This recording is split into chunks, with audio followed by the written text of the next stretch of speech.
All right.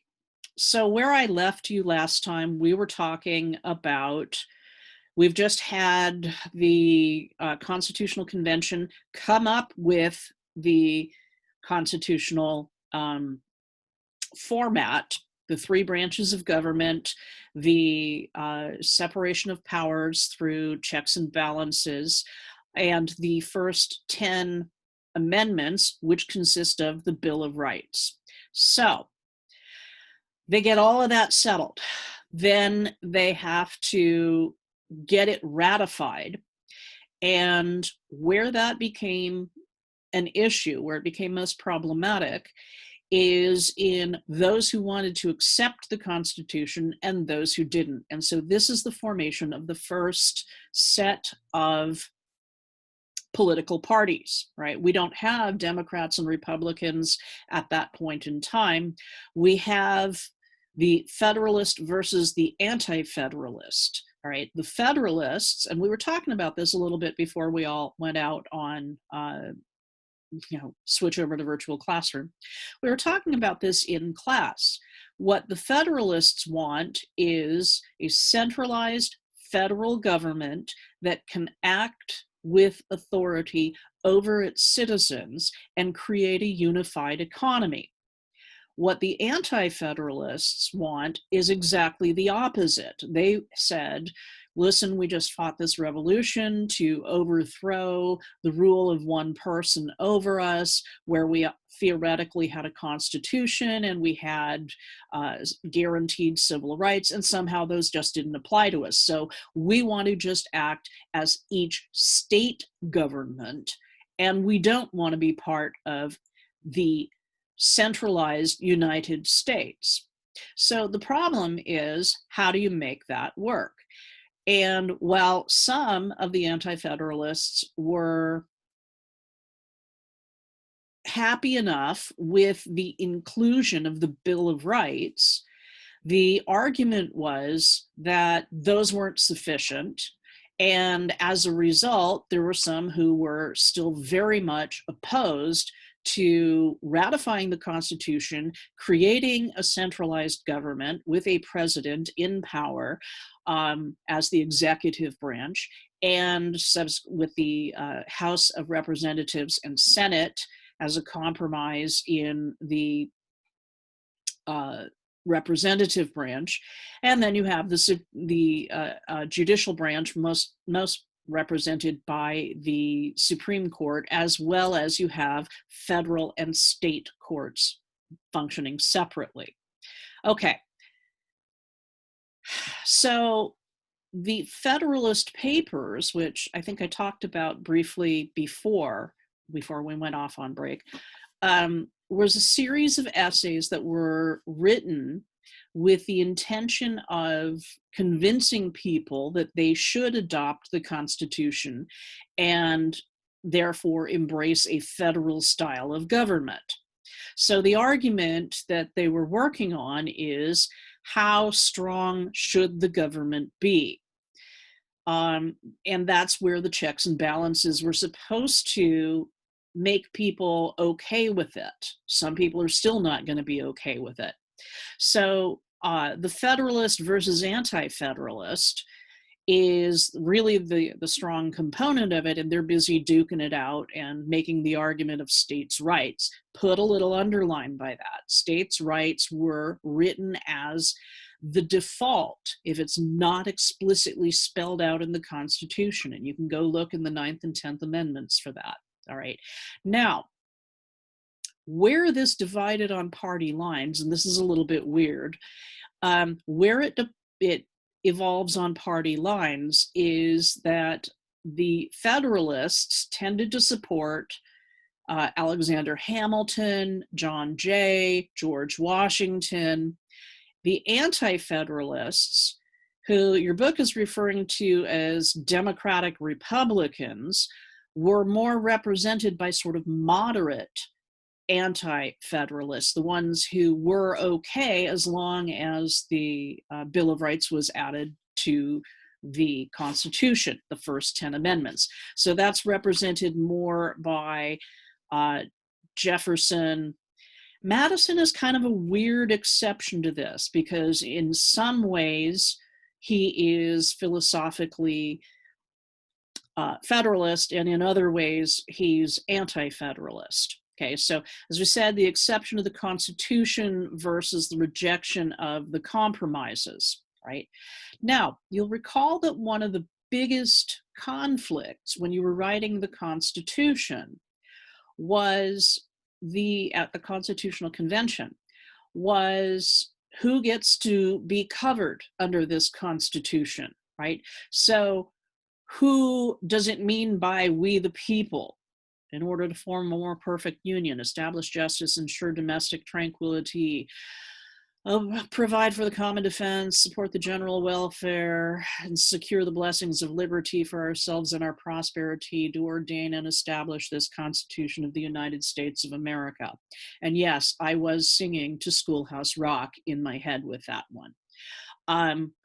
But who is we the people, and who does that benefit? Because remember, one of the big compromises in the Constitutional Convention, the 3/5 compromise, was to allow the South to count in its enslaved population so that they would have greater numbers, meaning that they would have the benefit of more representation based on population, according to that 3/5 compromise. And that means that they're going to have the advantage in the House of Representatives. But because there are more states that are anti-slavery, it means that the Senate, which is represented by 2 representatives from each state, is going to have the benefit in the Senate. Okay, so that's one of the major compromises that was put into play. And it's something that a lot of states that were anti-slavery really hated. And so that was one of the issues that they had with rejecting the Constitution. What ended up being a compromise to that was, okay, we'll allow enslaved people to count as 3/5 of the population, but slavery is then due to be phased out by 1808. There's a 20-year statute of limitations that's put on slavery. So it has to be done by that point. And at that point, which they're just sort of kicking it down the road and delaying making a decision, at that point, we're going to have to make a decision about, are the enslaved people, who would then be non-enslaved people, are they going to have citizenship? And that opens up a whole new can of worms. Oops, okay. And I just talked about that, the extension of the slave trade by 20 years, the 3/5 compromise. Now, what I had talked about, and I did cover this one in class before we went out, I was talking about the Northwest Ordinance, which was passed in 1787. And it created the issue because remember, in that Northwest Territory that was designed to be at least 3 and no more than 5 new states as soon as they went through the appropriate processes, developed enough people, and wrote a constitution and petition for admission. But the boundary of those states was the Ohio River to where it met the Mississippi River. And on the western side of that was the Mississippi River. So all of those states had to be admitted as free states. Again, you get some objection from the South, but because they got the 3/5 compromise and the extension of the slave trade by 20 years, it delays the problem, all right? But, and the question that I have for you here is how that's going to be an issue after what happens in 1793 is that Eli Whitney invents the cotton gin. And what that does is to mechanically separate out the seeds and detritus from the raw cotton. And therefore, if you can do that mechanically, it's about 50 times faster, and therefore creates just this exponential curve in the demand for slavery. So it reinvigorates the need for slavery after 1793, and that means that that the southern states that rely on that monocrop economy, primarily in cotton, but also, as we saw, with tobacco, sugar, indigo, and rice. Okay, so that monocrop that is extremely labor intensive, manual labor intensive, is amped up after this game changer of inventing the cotton gin, which means you can vastly produce more and more crops of cotton. Okay, and that's part of the problem that we're going to look at as we move forward in terms of westernization, because as you move further west, that means you're going to open up a whole new batch of territory.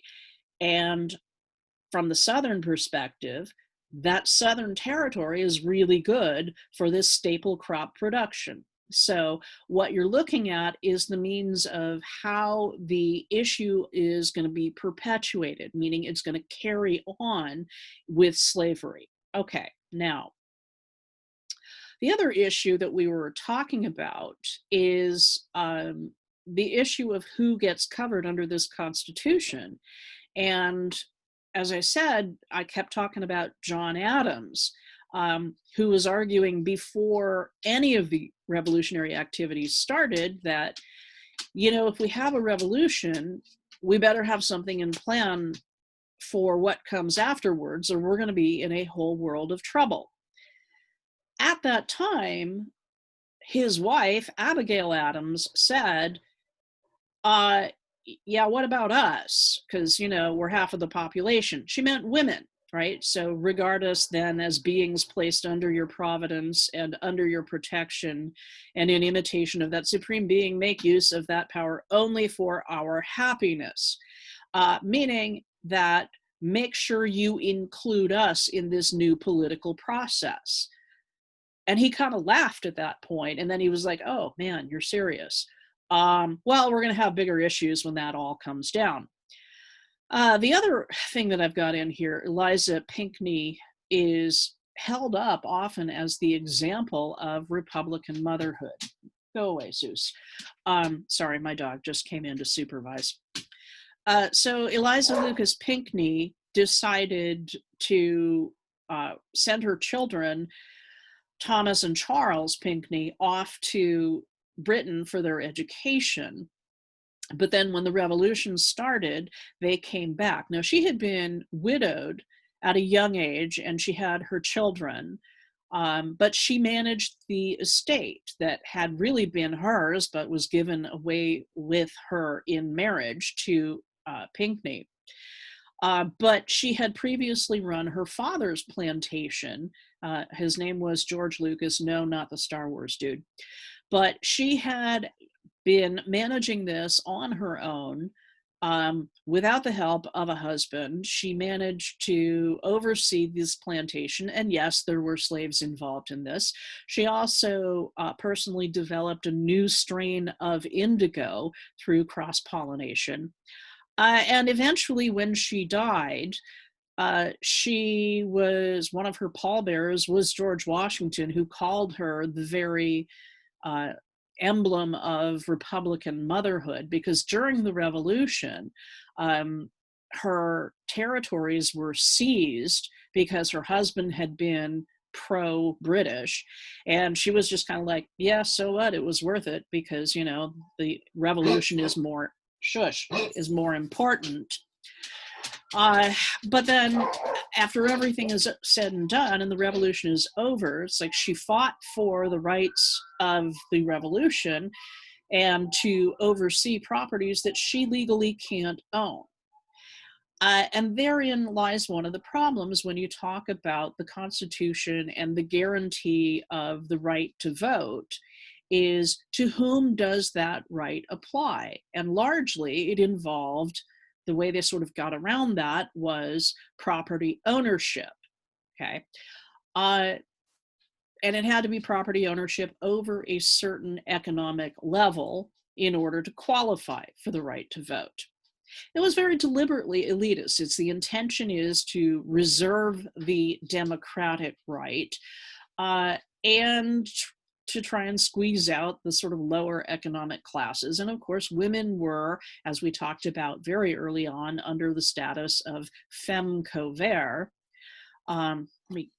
Excuse me 1 second, I'm going to bring that up for you. Stop share screen, whiteboard,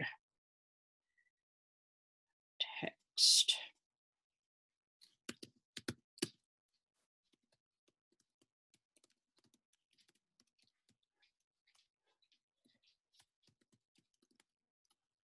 Sorry.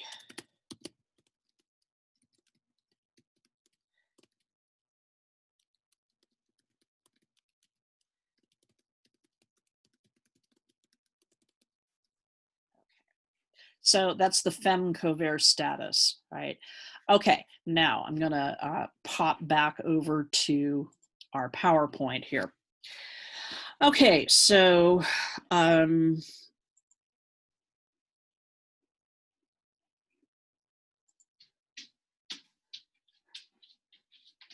yep.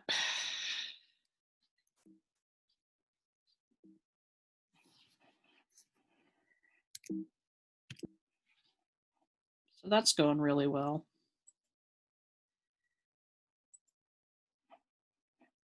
Yeah. Somebody help me with exit.